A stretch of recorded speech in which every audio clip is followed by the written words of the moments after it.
அன்பான உறவுகளுக்கு வணக்கங்க. தமிழுக்கு மறுபடியும் வழி வந்துருது. பார்த்தா பொம்பள குழந்தை அழகா சூப்பரா பெத்து எடுத்துடுறாங்க. அது பிறந்த குழந்தை மாதிரி இல்லங்க. பார்த்தா அது 2, 3 மாசம் இருக்கும். ஆமாங்க, பிறந்த குழந்தைய யாருங்க குடுப்பாங்க? எந்த தாய் குடுப்பாங்க? ஆனா கரெக்ட்டா காமிச்சாங்களே புள்ளைய, அதுதாங்க நம்ம கிரேட்ன்னு சொல்லணும். பஞ்சு முட்டைய தலாணிய கட்டி புள்ள புள்ளன்னு கொஞ்சாம தமிழும் சரஸ்வதியில வச்சு பண்ணாங்களே, ஒரு நாள் கூட அந்த புள்ளைய பார்க்கலங்க. அந்த அளவுக்கு காமிச்சாய்ங்க. ஆனா இது இல்ல, பிறந்தோனே பிடுக்குன்னு புடுங்கையிலேயே குழந்தையவே காமிக்கிறாங்க. அது ஒண்ணுக்காகவே நம்ம சின்ன மருமகளுக்கா ஒரு ஹேண்ட்ஸ் அப் பண்ணலாங்க. கரெக்ட்டா இல்லையான்னு கமெண்ட்ஸ்ல உங்க பொண்ணான கையால ஒரு லைக்க போட்டு சப்ஸ்கிரைப் பண்ணி கருத்த தெரிவிச்சிருங்க ஃப்ரெண்ட்ஸ். அடுத்து வசந்தி கிட்டயும் செல்லப்பாண்டிட்டையும் சொல்லிடுது, இங்க பாருங்கடி, பொம்பளை பிள்ளை ஒண்ணுதான் அவளுக்கு பிறந்துச்சுன்னு நினைச்சுக்கோங்க, வச்சுக்கோங்க. நான் ஆம்பளை பிள்ளை தூக்கிக்கிட்டு நான் போறேன் அப்படின்னு சொல்லிட்டு எல்லாத்தையும் விவரமா சொல்லுது. அம்மா அப்படின்னு சொல்லிட்டு வசந்தி கேக்குறாங்க, நீ கவலைப்படாதடி, 2 பேரையும் ஒண்ணு சேர்க்கறது இதுதான், இந்த பிள்ளைங்க தான். நான் தான் அன்னைக்கே பேசி வச்சேன்ல, அப்புறம் என்ன அப்படின்னு சொல்லிட்டு சமாதானப்படுத்திட்டு கிளவி கிளம்புதுங்க. அங்க மண்டபத்துல தாம் தூம் தைய தக்கன்னு ஈஸ்வரி ஆடுது. ஆனா சாவித்திரி கரெக்டா சாவி கொடுக்குது. அது எப்படி முடியும், 30 கழிக்காம முடியாதுல்ல அப்படின்னு செம்மையா ஒரு போடு போட கல்யாணம் நின்றுச்சுங்க. ஐஸ்வர்யாவுக்கு செம்ம அழுகையா வருது. என்ன பண்றதுன்னு தெரியல. சேதுகிட்ட போய் கெஞ்சுது, கதறுது, மாமா மாமான்ட்டு. அங்க புள்ள ஞாபகம், பொண்டாட்டி ஞாபகம் அப்படியே போட்டு சுத்துதுங்க. ஏற்கனவே கல்யாணம் வேணான்னு சொன்ன மனுஷன் இனிமே கட்டிக்கு வர என்ன? ராஜாங்கம் பாக்குறாரு. என்னப்பா உன்னோட விருப்பம் என்ன அப்படின்னு கேட்க, அப்பா எனக்கு இப்போதைக்கு கல்யாணத்துல விருப்பம் இல்லப்பா, அது போதுயா, நீ என்ன சொல்றியோ அதை தான் நான் செய்வேன். சாவித்திரி இந்த மாதிரி, அப்பாடா இப்போதைக்கு கல்யாணத்தை நிறுத்திட்டேன்டி. அம்மா கல்யாணத்தை நிறுத்தி என்னம்மா புண்ணியம், அந்த தமிழும் பிள்ளையும் ஏத்துக்குவான் போல இருக்கே மாமா. அடி விடுடி, இப்போதைக்கு இந்த ஈஸ்வரிய தோக்கடிச்சிருக்கோம், அதுதான் நமக்கு வெற்றி. அப்புறம் பாத்துக்குவான். இப்ப எங்க பாப்பறா, எப்படியாவது நம்ம தகடுதட்ட வேலை பண்ணி அந்த சேது கையால உன் கழுத்துல தாலியை கட்ட வப்பேன்டி. இந்த அம்மா இருக்கேன், நீ ஏன் பயப்படுற? இப்படி சொல்லிதான் எவனோ ஒரு காமேஸ் பிச்சைன்னு சொல்லி ஒருத்தனை என் தாலியை கட்ட வச்ச. ஏய் விடுடி, அதுக்கு அந்த அவளுக்கு படுத்துன பாடு, அவளுக்கு நம்மளை ஏமாத்திட்டாளுங்க, அதுக்குதான் அவளுக்கு ஆண்டையம் வச்சால. சரி விடுமா, இப்ப வா நம்ம எல்லாரும் கிளம்புறாங்க அப்படின்னு சொல்லி கிளம்புறாங்க. இங்க ராஜாங்கமும் சேதும் கிளம்பி வீட்டுக்கு போமா வாங்க அப்படின்னு வீட்டுக்கு போய் எல்லாரும் அப்படியே அதான் சொல்லுவாங்கல்ல, குடிமுழுகின வீடுன்னு சொல்லுவாங்களா, அந்த மாதிரி போய் உட்காந்துருக்குறாங்க. கரெக்டா ஆட்டோல வந்து அப்பதான் இறங்குதுங்க. எல்லாம் என்ன ஆட்டோ வந்து நிக்குதுன்னு பார்த்தா அப்பத்தான் இறங்குது. என்ன அப்பத்தா வருதுன்னு மலர் ஓடி வர, அம்மாச்சி அம்மாச்சி அப்படி சொல்லிட்டு, என்ன அம்மாச்சி இது யாரு குழந்தை? இது தமிழோட குழந்தைடி. இல்ல இது நம்ம வீட்டு வாரிசுடி, சேதுவோட புள்ளடி, என் கொள்ளு பேரன் அப்படின்னு சொல்லல. ஈஸ்வரிக்கு தூக்கி வாரி போடுது. எல்லாம் ஓடி வர்றாங்க. அப்படியே அம்மா அப்படின்னு ராஜாங்கத்துக்கு அப்படியே ஒரு உணர்வு வருது. என்னம்மா இது யாரு குழந்தைம்மா? டேய் இது உன் பேர புள்ளடா, என் கொள்ளு பேரன்டா, யா சேது உன் புள்ளடா, இங்க பாருடா அப்படின்னு காமிக்க அவர் அங்கேயே தொடாம தானே ஓடி வந்தாரு. இப்ப ஆசை வருது. ஆனா அப்பாவை பாக்குறாரு. அப்பா என்ன பண்றாரு, யா நம்ம பேரை உன் புள்ளையா, தூக்கு அப்படின்னு சொல்ல ஈஸ்வர் இருந்துட்டு, மாமா அவளை ஏன் தூக்கணும்? உடனே சாவித்திரி, ஏய் அவ புள்ளையா அவன் தூக்காம என்ன மதனி என்ன நினைச்சிட்டு இருக்கீங்க? இங்க பார், இந்த 30 கழியட்டும்னு சொன்னதுனாலதான் விட்டு வச்சிருக்கேன். 30 கழிஞ்சோன்னா ஐஸ்வர்யா கழுத்துல சேது தாலி கட்டணும், கட்டித்தான் ஆகணும். அப்படி இருக்கல இவன் எதுக்கு வீட்டுக்குள்ள? நல்லா இருக்கேன் நியாயம். செம்ம கோவம் வருது பாட்டிக்கு. இவன் எதுக்கா? யாருடி இந்த வீட்டோட ரத்தம் டி, வாரிசுடி, சிங்க குட்டியை பெத்து கொடுத்துருக்கா. என்ன நினைச்சிட்டு இருக்க? சேது புடுறா அப்படின்னு சொல்ல கையில வாங்கிடுறாரு. ராஜாங்கம் அப்படியே தொடம் போறாரு. அந்த குழந்தைய தொட்டோன்னு அவருக்கு ஒரு மாதிரி ஆகுது. அம்மா இது எங்க வீட்டு பச்சை மண்ணுமா, எங்க வீட்டு வாரிசுமா அப்படின்னு ராஜாங்கம் அந்த குழந்தை காலு கை எல்லாத்தையும் பிடிச்சு அப்படியே முகத்துல எல்லாம் வச்சு சந்தோஷப்படுத்திக்கிறாரு. ராஜாங்கமே இப்படி பண்ணிட்டா சேது என்ன சொல்லவா வேணும்? கொஞ்சம் ஆரம்பிக்கிறாங்க. எப்படி மதனி ஆப்பு வச்சான ஆண்டவன். என்னத்தாச்சி நீங்க ஜெயிச்சிட்டேன்னு நினைச்சிட்டு இருக்கீங்களா? இந்த ஈஸ்வரி விடமாட்டா, நினைச்சத சாதிப்பா. உங்க பொண்ண ஒரு அந்த அவனுக்கு கட்டி வச்சோம்ல, அதே மாதிரி நான் நினைச்சத சாதிப்பேன். ஐஸ்வர்யாவ நான் அவனுக்கு பொண்டாட்டி ஆக்குவேன். அட என்ன மதனி, ஃபுல்லா உடஞ்சு போச்சு. அதுல இருந்து நான் தண்ணி குடிப்பேன், வெண்ணெய் எடுப்பேன்னு சொல்லிட்டு, ஆனா போ மதனி ஜோக்கு சொல்லிக்கிட்டு நீ வாடி தாம்பர அப்படின்ட்டு போக, என்னங்கடி சிரிப்பா இருக்காடி என் நிலைமை நினைச்சு? விடமாட்டேன்டி விடமாட்டேன் அப்படின்னு சொல்லிட்டு உடனே அங்க சொல்லிக்கிட்டு இருக்கல. அப்ப தானே வந்து, ஏய் வாடி என்ன பாத்துட்டு இருக்க? என் பேரன் கொள்ளு பேரன், உனக்கு பேரன், உன் பேரன் வந்திருக்கேன், அப்பத்தாங்கிற முறையா போயிட்டு ஆரத்தி எடுடி அப்படின்னு சொல்ல அப்படியே முறைச்சு பார்த்து நிக்க, இவ எங்க? ஏ சித்ரா வாடி, அத்தைங்கிற முறையில ஆரத்தி எடுடி அப்படிங்கல. சித்ரா என்ன பண்ணுது, அம்மா சரி போய் எடுத்து தொலை, என்ன பண்றது அப்படின்னு போய் எடுத்துட்டு வர கரெக்டா மலர் என்ன பண்ணுது, வாங்கிருது. வேணாம் நீங்க எடுக்க வேணாம், என் பிள்ளைக்கு நல்ல மனசோட நான் எடுத்துக்கிறேன் அப்படின்னு மலர் எடுக்குது. அப்படியே பாக்குது, உன்னை நம்பி தாண்டி இந்த பிள்ளை இங்க கொண்டு வந்தேன் அப்படின்னு அப்பத்தா சொல்ல, என்ன அப்பத்தா என்ன என்ன அம்மாச்சி நான் பார்க்க மாட்டேன்னா என்ன? என் செல்லத்த இனிமே நான் கஷ்டப்பட்டு நல்லா வளர்க்குறேன் அப்படி சொல்ல, உடனே சேது இருந்துட்டு, "என்ன மலரு நான் என் புள்ளைய வளர்க்க மாட்டேனா குடு" அப்படின்னு கேட்க, உடனே அவங்க அப்பா, "என்ன சேது நான் வளர்க்க மாட்டேனா என் பேரன குடு" அப்படின்னு ஆளாளுக்கு வளர்க்க, பரவாயில்லையே எல்லாம் புள்ள மேல பாசமா இருக்கீங்க. இங்க ஈஸ்வரி இருந்துட்டு, "ஏன் அத்தை அவ பெத்த தாயிட்ட இருந்து ஒரு புள்ளைய பிரிச்சு கூட்டியாந்திருக்கீங்க. அவளுக்கு தெரியுமா தெரியாதா? ஏய் தெரிஞ்சு வந்தா என்ன தெரியாம வந்தா உனக்கு என்ன? இங்க பாருங்க பெத்த தாயோட அரவணைப்புல இருந்து இப்படிலாம் பிரிச்சு கூட்டியாரக்கூடாது. பாவம் இல்லையா? ஐயையையோ! வேலி நனையுது ஓணா நனையுதுன்னு வேலி சாக்கு என்னமோ சொல்லுவாங்களே அந்த கதை பழமொழியா? நீ என்னடி நீயா சொல்ற? அங்கேயாவது ஒரு தாய் இங்க எத்தனை தாய் பாத்தில? நான், மலரு, சேது, ராஜாங்கம், ஏன் இந்த மோகனா எல்லாருமே தான் ஏன்டா பேராண்டி நீ அப்படின்னு சொல்லிட்டு சேது அண்ணனை கேட்க, ஆமா அப்பத்தா நான் என் சேது பிள்ளைய பத்திரமா பாப்பேன். எல்லாரும் அப்படி கொஞ்சம் ஆரம்பிக்கிறாங்க. ஐயோ இவ என்ன பண்றது?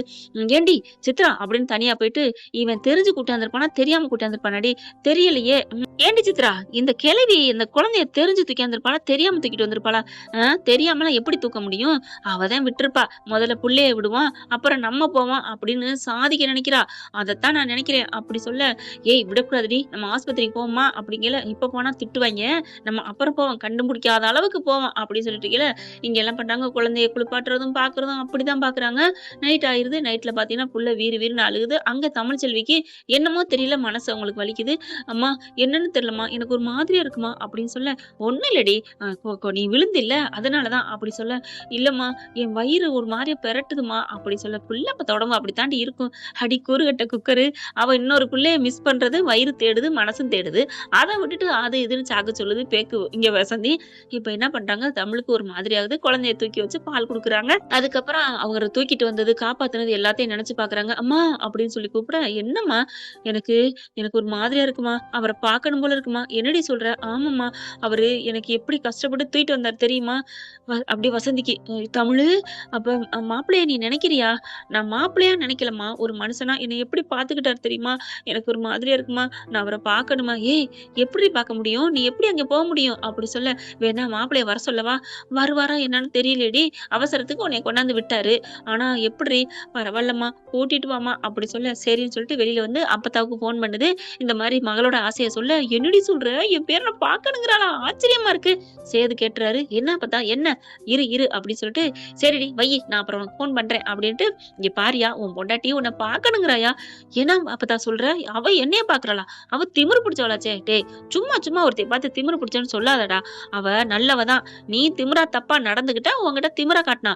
மத்தபடி நீ பாத்தியா பேப்பர்ல போன மாசம் அவ எப்படி ஆளுங்களை தூக்கிட்டு போய் ஆஸ்பத்திரியில வச்சு காப்பாத்தினா?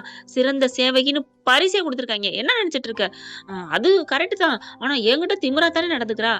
திமிரா நடந்தா நீ விட்டுட்டா போன? ஐயோ ஐயோன்னு அப்படின்னு மார்ல தூக்கிட்டு ஓடிட்டு வந்து காப்பாத்தல என்ன அப்படின்னு அப்பதான் சொல்ல, சரி விடு அது மனிதாபனத்துல காப்பாத்திட்டேன் ஆளை விடு நான்லாம் போய் பார்க்கலாம் மாட்டேன் அப்படின்ட்டு போயிடுறாரு. குழந்தைய கொஞ்சிக்கிட்டேன், என் சிச்சிலிமா என் தங்கம்மா. ஏண்டா சேது உனக்கு எப்படா இந்த குழந்தை வந்தா? அவ இல்லாம வந்தா? அவ தானே பெத்தா, அவ தானே சுமந்தா, ஏன்டா இப்படி இறக்கமே இல்லாம பேசுற அப்படின்னு சொல்லிட்டு ஏத்தி விட ஈஸ்வரி பாக்குது. பத்தியா இந்த கேள்விதான் எல்லாத்துக்கும் காரணம். அம்மா பேசாம இதுக்கு ஒரு பாயாசத்தை போட்டுருவோமா?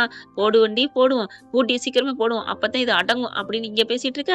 குழந்தைய வந்து மலர்கிட்ட கூப்பிட்டு நீ பாத்துக்க நான் வர்றேன் அப்படி சொல்லிட்டு கிளம்புறாரு. அப்புறம் பார்த்தா எங்க மாமா? இல்ல நான் தமிழ் பார்க்கணுமா என்னைய ஆசைப்பட்டாலாம் அதான் போகலான்னு இருக்கேன் அப்படி இல்ல மாமா அப்படின்னு ஒரே சந்தோஷம். மாமா இந்த குழந்தைய தூக்கிட்டு போவோம். ஏமா அவ பாவம் தாய்ப்பால் கொடுப்போமே அவளும் அந்த குழந்தைய தூக்கட்டுமே அப்படி சொல்ல, மலர் சொன்னது சரின்னு சொல்லிட்டு அப்பதான் சேது மலர் குழந்தைய தூக்கிட்டு போறாங்க. வசந்திட்ட வெளியில வர சொல்லி எல்லாத்தையும் சொல்ல, இப்ப என்ன பண்றது? இரு ஒரு ஐடியா பண்றேன் அப்படின்னு சொல்லிட்டு அப்பத்தாவும் வசந்தியும் போறாங்க. அடியே என்னடி பண்ணிட்டு இருக்க? அம்மாச்சி நல்லா இருக்கே அம்மாச்சி நீ பாட்டுக்கு போயிட்ட? இல்லடி ஒரு அர்ஜென்ட் போயிட்டேன். அப்புறம் கல்யாணம் நடந்துருச்சா அப்படி கேட்க, அப்பா காரியமா இருக்காளே அப்படின்னு சொல்லிட்டு, அதெல்லாம் நடக்கலடி நின்றுச்சுடி அப்படின்னு சொல்ல, நின்றுச்சா அப்படின்னு முகத்துல ஒரு சந்தோஷம். அப்படின்னு சொல்லுவேன்னு பாத்தியா கல்யாணம் நடந்துருச்சுடி அப்படின்னு சொன்னோட மூஞ்சி ஒரு மாதிரியா போகுது பாரு, மூஞ்சி போற போக்க பாரு அப்படின்னு கிளவி நினைச்சிட்டு, சும்மா சொன்னடி கல்யாணம்லாம் வேணான்னு சொல்லிட்டாண்டி என் பேரன். என்ன நினைச்சிட்டு இருக்க என் பேரனை பத்தி அப்படி சொல்ல, உன் பேரனா சரி விடு நான் ஒன்னும் சொல்லல அப்படின்னு சொல்லிட்டு கீழே வசந்தி நீ உன் பிள்ளைய பாரு நான் பிள்ளைய கொஞ்சம் காத்தார நான் வெளில கொண்டு போறேன்னு பொம்பளை பிள்ளைய வெளில கொண்டு போயிருது. கொண்டு போய் சேது கையில கொடுக்க, ஆத்தா இது எங்க அம்மாவா அப்படின்னு சொல்லிட்டு அப்பத்தா அப்படின்னு பிள்ளைய கொஞ்சிறாரு. ரெண்டு பிள்ளையும் மாறி மாறி வச்சு கொஞ்ச, விடுறா இந்த பொம்பளை பிள்ளைய இப்ப கொஞ்சம் ஆம்பளை பிள்ளைய கொண்டே அவளுக்கு பால் கொடுத்துட்டு வர்றேன் அப்படின்ட்டு போறவங்க என்ன பண்றாங்க, இரு இரு அப்படின்னு சொல்லிட்டு வேகமா என்ன பண்றாங்க வர்றாங்க திரும்பி. அப்பதான் வந்துட்டு அந்த பொம்பளை பிள்ளை ட்ரெஸ் எடுத்து இந்த ஆம்பளை பிள்ளைக்கு போட்டுட்டு ஆம்பளை பிள்ளை ட்ரெஸ் எடுத்து பொம்பளை பிள்ளைக்கு போட்டுறாங்க. என்ன அப்பத்தா என்ன பண்றீங்க? டேய் தப்பு பண்றத கரெக்டா தப்பு இல்லாம பண்ணணும்டா, அப்பதான்டா தப்பு தப்பு இல்லாம போகும். ஐயோ நீங்க தப்பாம வீட்டுக்குள்ள போங்கம்மா அப்படிங்கிறாரு. அதுக்கப்புறம் இப்போ நீ தப்பா சொல்ற, ஏன் இது ஒரு வார்டுடா, சரி பரவாயில்ல போ அப்பத்தா அப்படின்னு சொல்ல குழந்தைய கொண்டு போறாங்க. என்ன அப்பத்தா அதுக்குள்ள வந்துட்டீங்க, வாக்கிங் போறேன்னு சொன்னீங்க அப்படின்னு இங்க தமிழ் கேட்க, சொன்னேன்டி இப்ப அதனால என்ன அப்படின்னு சொல்லிட்டு, ஒண்ணு இல்ல தமிழ் பசிக்குதுன்னு அழுதான் அதனாலதான். என்னது அழுதானா? இல்ல தமிழ் இவள ஆம்பளை பிள்ளையா செல்லாம வளர்க்க போறேன் அதுதான். ஓ அப்படியா சரின்னு சொல்லிட்டு வாடா சொல்லலாம். இப்ப நீ மட்டும் வாடாங்கிற, நீங்க தானே அப்ப தம்மாச்சி சொன்னீங்க ஆம்பளை பிள்ளையா நினைச்சு வளர்க்கணும். ஓ உடனே கற்பூரண்டி என் பேத்தி, சரி பால் குடு அப்படின்னு சொல்லி பால் குடுக்குறாங்க. அதை அப்படியே சைடுல வந்து சேதுவை பார்க்க வைக்கிறாங்க. அதாவது குழந்தைய பாக்குறாங்க. பாத்துக்கிட்டியாடா உன் பொண்டாட்டி குழந்தையும் எப்படி இருக்காங்க பாத்தியா, நல்லா இருக்காங்க அப்பதான் எனக்கு இப்பதான் ரொம்ப நிம்மதி அப்படின்னு சொல்லிட்டு அங்க வெளில நின்னுக்கிறாங்க. அதுக்கப்புறம் குழந்தைய பால் கொடுத்ததையோட, சரிடி பால் கொடுத்தோன்னு படுக்க கூடாது, நான் வெளியில கொண்டு போயிட்டு வரேன். என்னம்மாச்சி வெளில போயிட்டு வரேன், உங்க அம்மாவோட பேசிக்கிட்டு ஏ வசந்தி உன் பிள்ளையோட பேச்சு கொடுத்துட்டு அப்படின்னு நைஸா போயிட்டு, ஏய்யா உன் பொண்டாட்டிக்கிட்ட உன் புள்ள பால் குடிச்சிருச்சு பாத்தியா, பார்த்தேன் அப்பத்தா என் புள்ள தாய்ப்பால் இல்லாம வளரக்கூடாதுன்னு நினைச்சேன், இப்படியே நீ அப்பப்ப கொண்டு வா, கொடுத்து எப்படியாவது பண்ணி வளர்த்துருவான் அப்படின்னு சொல்லிட்டு ஐஃபை அடிச்சுக்கிறாங்க. அதுக்கப்புறம் ட்ரெஸ்ஸை மாத்தாமலே புள்ளைய மாத்த, ஐயோ ட்ரெஸ்ஸை மாத்து அப்படின்னு சொல்லிட்டு வேகமா மாத்துறாங்க. மாத்தினதுக்கு அப்புறம் சரியா நீ கிளம்பு அப்பதான் அப்படிங்கிறாரு. என்னடா அவளை தமிழை பத்திரமா பாத்துக்கோங்க, ஐயோப்பா பொண்டாட்டி மேல அக்கறை வந்துருச்சு அப்படின்னு சொல்லிட்டு, போடா பக்கத்தவனே நான் பாத்துக்கிறேன் அப்படின்னு உள்ளார போறாங்க. செல்ல பண்ணிட்டு, மாப்பிள்ள புள்ளைய பத்திரமா பாத்துக்கோங்க அப்படின்னு செல்ல பண்ணி சொன்ன கையோட, ஹலோ மாமா என்ன நினைச்சிட்டீங்க, இது என் புள்ள எங்களுக்கு பார்க்க தெரியும். மாப்பிள்ள ரொம்ப சந்தோஷமா இருக்கு. என்ன உன்னை நான் திட்டுறேன் சிரிக்கிறானே அப்படின்னு பாக்க, மாப்பிள்ளேன்னு சொல்லிட்டீங்கல்ல அதுதான் அப்படின்னு உள்ளர போறாரு. இங்க சேது என்ன பண்றாங்க, பிள்ளைய அப்படியே தூக்கி மூஞ்சில வச்சு கொஞ்சுறாரு. அப்படியே தன்னையே மறக்கிறாருங்க நம்ம சேது. ஏன்னு தெரியுதா? ஏன்னு தெரிஞ்சா கமெண்ட்ஸ்ல சொல்லிருங்க. அது என்னன்னு வீட்டுக்கு போனதுக்கு அப்புறம் நான் சொல்றேன். இப்ப அந்த குழந்தைய தூக்கிக்கிட்டு கிளம்புறாருங்க. வீட்டுக்கு போறாங்க. ராஜாங்க என்ன பண்றாரு, என்னையா நீ எங்க போயிட்டு வந்த, பிள்ளைய கொண்டுட்டு எங்க போன அப்படின்னு கேட்க, ஒண்ணும் இல்ல நான் தமிழ்கிட்ட போயிட்டு வந்தேன். பாக்குது ஈஸ்வரி, அப்ப தெரிஞ்சுதான் கொடுத்துட்டாளா, சி இவெல்லாம் ஒரு மனுஷியா அப்படின்னு இது புலம்பிக்கிட்டு இருக்குது. காசு பணம் வாங்கலாம்ல பிள்ளைய விட்டு, அதுக்காக கொடுத்துருப்பா அப்படின்னு நினைக்கிறாங்க. அதுக்கப்புறம் சரிப்பா நான் பிள்ளைய கொண்டு போய் தூங்க வைக்கிறேன் அப்படிங்கிற, டே பாசி அதெல்லாம் தமிழ்ச்செல்வி பால் கொடுத்துட்டாப்பா அப்படின்னு சொல்ல, அம்மா என்னம்மா பிள்ளையும் கொடுத்துட்டா பாலெல்லாம் கொடுத்துருக்கா, ஏண்டி பிள்ளையே கொடுத்தவ பால் கொடுக்க மாட்டாளா என்ன, அடிச்சேன் வைவேன் அப்படின்னு அடிச்சுக்கிறதுங்க. அம்மா என்னையம்மா அடிக்கிற, அப்புறம் யார் அடிக்கிறது, என்னத்தான் நான் அடிச்சுக்கணும் அப்படின்னு சொல்ல, இங்க சேது என்ன பண்றாங்க, ரூம்குள்ள போயிடுறாங்க. போயிட்டு அப்படியே மடியில அதான் படுத்துக்கிறாரு. மார்பில படுக்க வச்சு குழந்தைய அப்படியே முத்தம் கொடுக்குறாருங்க. மடியில படுக்க வைக்கிறாரு. அப்படியே மூஞ்சி பார்த்து முத்தம் கொஞ்சுறாரு. மறுபடியும் அவருக்கு ஒரு மாறிய மேனி சிலுக்குது. ஏன் அப்படி சிலுக்குதுன்னா இப்ப சொல்றேங்க. அவங்க பால் கொடுத்தாங்க இல்லையா, அந்த நறுமண தாய்ப்பாலோட வந்து அவங்களுக்கு தமிழ்ச்செல்வியோட நினைப்பு வருது. அந்த குழந்தைய அப்படியே கொஞ்சையில அப்படியே ஆசையா பிள்ளைய வச்சு கொஞ்சம்னு கொஞ்சுறாருங்க. என்ன ஃப்ரெண்ட், இப்படியும் போக வாய்ப்புகள் இருக்கு. கதைகள் எவ்வளவு நாளைக்கு போகுதுங்கிறது தொடர்ந்து பொறுத்திருந்து பார்க்கலாம். இந்த பதிவு உங்களுக்கு பிடிச்சிருந்துச்சுன்னா உங்க பொண்ணான கையால ஒரு லைக் போட்டு சப்ஸ்கிரைப் பண்ணி ஆதரவு கொடுங்க அன்பு உறவுகளே. Thank you friends. இந்த வீடியோ உங்களுக்கு பிடிச்சிருந்தா தயவு செய்து லைக் பண்ணுங்க. இன்னும் அப்டேட்ஸ்க்காக சேனலை சப்ஸ்கிரைப் பண்ண மறக்காதீங்க. நம்ம கிட்ட இருக்க எல்லா சேனல்ஸோட லேட்டஸ்ட் வீடியோ அப்டேட்ஸ்க்காக மேல ரைட் சைடுல காட்டுற லிங்கை கிளிக் பண்ணி வாட்ஸ்அப் குரூப்ல ஜாயின் பண்ணுங்க. உங்களிடம் விடைபெறுவது நான் உங்கள் மெஹர்.